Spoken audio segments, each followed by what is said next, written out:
All right, so we are looking here at Algebra 1A review for topic 2. And this video we're going to do problems 12 through 18. First section, 12 through 16, we're going to give the sign of each expression. We'll explain how we know if it's positive or negative, but we're not going to evaluate. So just jumping in here with number 12, we have negative 51 to the 6th power. So before I decide if it's positive or negative, I might have a guess, but I can remind myself, what does this look like in expanded form? So you can always start with your positive 1, and then I'm going to write the base down 6 times and multiply. So 51 once, twice, 3 times, 4, 5, 6. Now, I don't have to perform this multiplication, but if I just take a look here and say, all right, well, the question, excuse me, if it's positive or negative, these negatives would be buddies, these negatives would be buddies, and these negatives would be buddies. And so every negative is accounted for. This is going to be positive. On the test, you could show me that work if you wanted to. Shortcut, I would say, would be that we have a negative base with an even exponent. 6 was even. Every negative had a buddy. That would be my explanation. That would be the quick way to do it. Number 13, 25 to the negative 7th. Again, I'll write this out, the expanded form. So it'd be, we start with my positive 1, and I'm going to write the base negative 7 times. Whoop, nope, I'm not going to write it negative 7 times. I can write the reciprocal 7 times, or I can divide 7 times. I'm going to do the reciprocal, but 1 over 25, 1, 2, 3, I'm doing 7 times overall. 5, 6, and 7. So again, you may have had a guess as to whether or not this would be positive or negative, whether it would be positive or negative.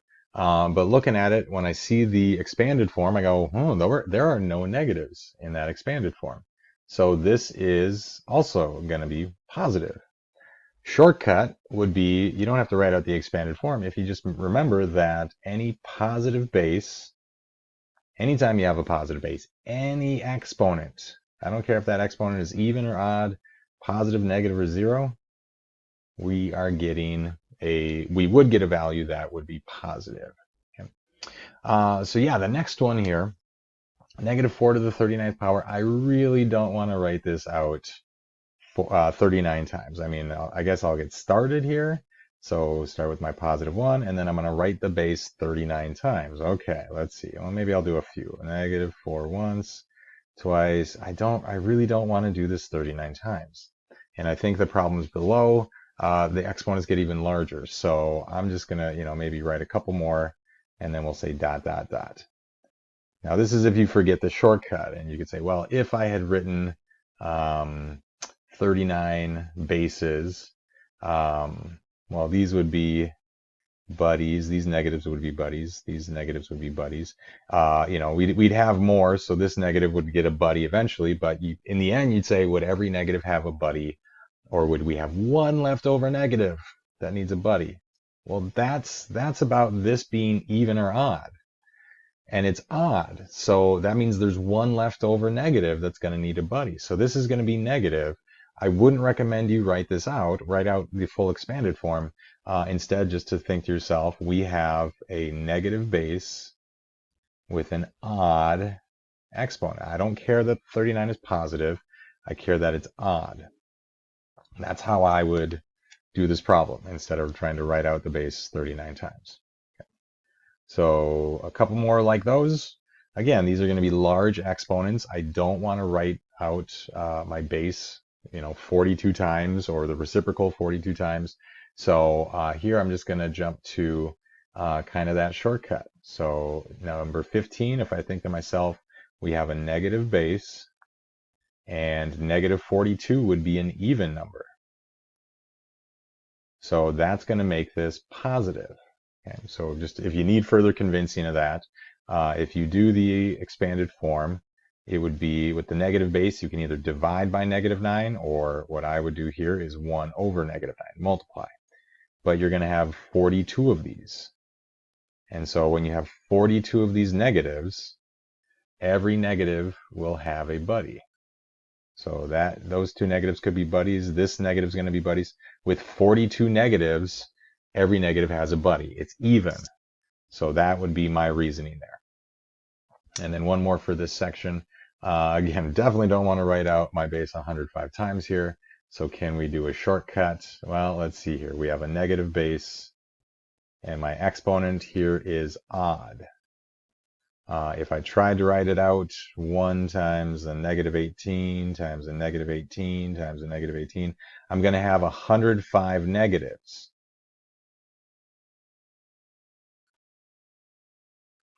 And that's odd. One of those negatives is going to need a buddy. So my value, if I did evaluate this, would be a negative. One of those negatives would need a buddy. So I encourage you to try to memorize those shortcuts, but I mean, certainly writing out your expanded form can be helpful if you forget the shortcut. Okay, thinking it through there. Yeah, so again, it's the exponent. It has nothing to do with the exponent being positive or negative. It's about the exponent being even or odd.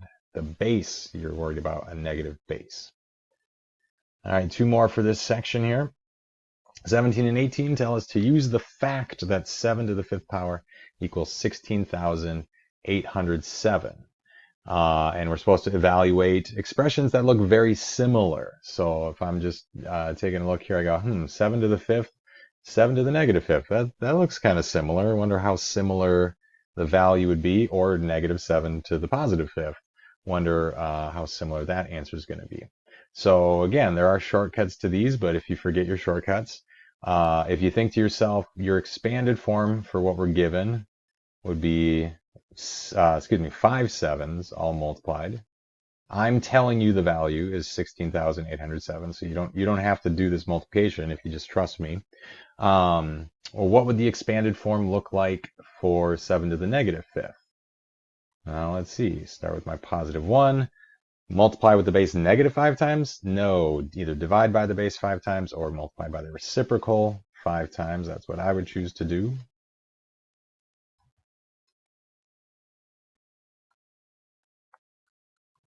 And if you remember multiplying with these fractions, we're just going to multiply the numerators on top. We're going to multiply the denominators on the bottom. So on the bottom, I'm going to have all these 7s are going to be multiplied on the bottom. So it's 7 to the 5th on the bottom. But wait a minute, I already know 7 to the 5th is 16,807.